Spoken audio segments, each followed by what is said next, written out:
So question number 11 है, prove that the parallelogram circumscribe a circle is a rhombus. तो हमें prove करना है कि एक पैरेललोग्राम है जो कि एक सर्कल को सर्कमस्क्राइब कर रहा है, यानी कि चारों ओर से टच कर रहा है।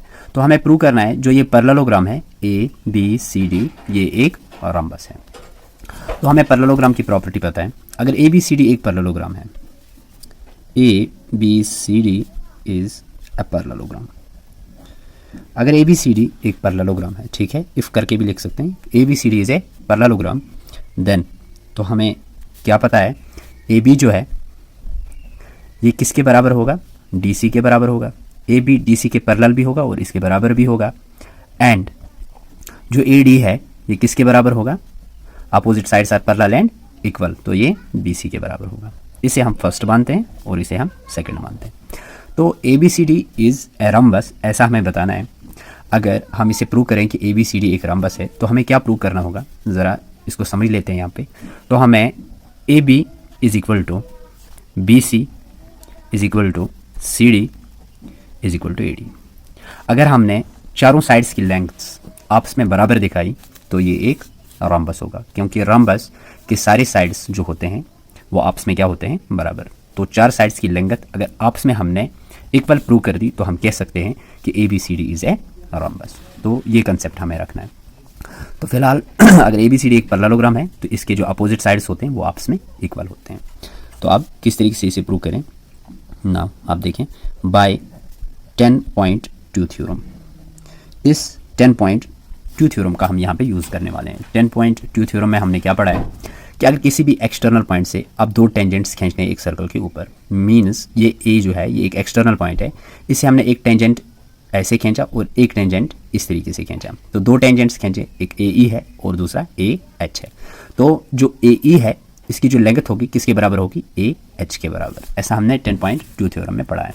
तो बाय 10.2 थ्योरम हम कह सकते हैं जो ए ई है ये किसके बराबर है, ए एच के बराबर। तो A E is equal to A H. ठीक, इसी तरीके से हम कह सकते हैं कि जो ई बी है ये बी एफ के बराबर होगा।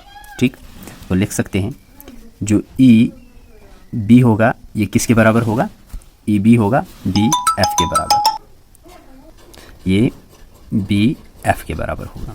ठीक, तो हो गई ये दो लेंथ्स ई बी और बी एफ। इसी तरीके से जो सी जी होगा ये सी एफ के बराबर होगा, यानी कि ये दो लेंथ्स सी जी और सी एफ।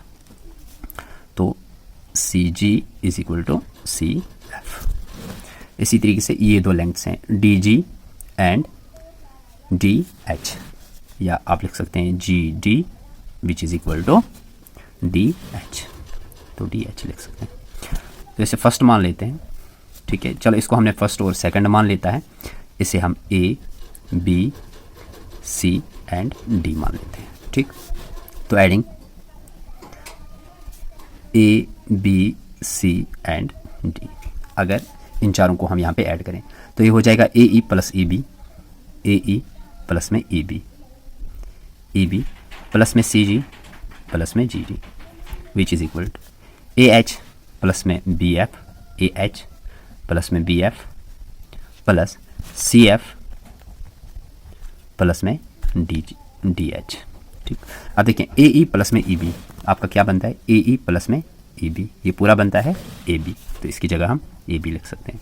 प्लस में C G plus G D, सी जी प्लस में जी डी, ये हमारा क्या बनता है डी सी, या आप सी डी भी लिख सकते हैं, विच इज़ इक्वल ए एच। अब देखें ए एच प्लस में एच डी, या डी एच आप यहाँ पे देखें, ए एच प्लस में डी एच, आप देखें ए एच प्लस में डी एच, तो क्या बनेगा हमारा ए डी, तो यहाँ पे ए डी लिख सकते हैं। प्लस बी एफ प्लस में C F, B F plus में सी एफ, ये हमारा बनता है बी सी। अब ए बी को इसी तरीके से लिख सकते हैं, A B plus D C. आप देखिए फ्रॉम फर्स्ट आपने क्या प्रूव किया है, डी सी किसके बराबर है, ए बी, यानी कि डी सी की जगह मैं ए बी रख सकता हूँ। तो डी सी की जगह ए बी रखें, which is equal to A D को इसी तरीके से रखें प्लस बी सी की जगह फिर से मैं क्या रख सकता हूँ, ए डी रख सकता हूँ, तो रख दिया। तो ए बी प्लस में A B is twice A B which is equal to A D plus में A D is twice A D, 2 and 2 will be cancelled out, तो A B is equal to A D. तो इससे मैं third मान लेता हूँ। ठीक, अब देखें अगर मैं लिखूं from first second and third, from first second and third, first क्या है, A B is equal to D C, तो लिखते हैं A B is equal to D C. तो ये वाली side A B is equal to D C इस वाली साइड के बराबर है, ये हमने फर्स्ट से प्रूव किया है। अब देखें जो हमने थर्ड में प्रूव किया, ए बी किसके बराबर है, ए डी के बराबर, ये हमने थर्ड में प्रूव किया है, A B is equal to D C, ठीक, and A B is equal to A D, तो A B is equal to A D, तो फ्रॉम थर्ड से लिख सकते हैं ए बी जो है ये ए डी के बराबर भी है, ठीक है। और सेकंड में देखें जो ए डी है ये किसके बराबर है, बी सी के बराबर, ए डी जो है ये बी सी के बराबर है, तो A B is equal to D C is equal to A D is equal to B C. ये क्या है, ये चारों जो हैं ये इस पैरेललोग्राम के चारों लेंथ्स हैं, ठीक है, जिनको हमने आपस में बराबर प्रूव किया। तो मैंने पहले ही कहा था अगर इन साइड्स को हम आपस में इक्वल प्रूव करें तो हम ये कह सकते हैं जो ए बी सी डी है ये एक रोम्बस है। तो इससे मैं मान लेता हूँ, इसको ए बी सी डी माना, इसको ई मान लेता हूँ, इस पूरी इक्वेशन को, A B is equal to D C is equal to A D is equal to B C.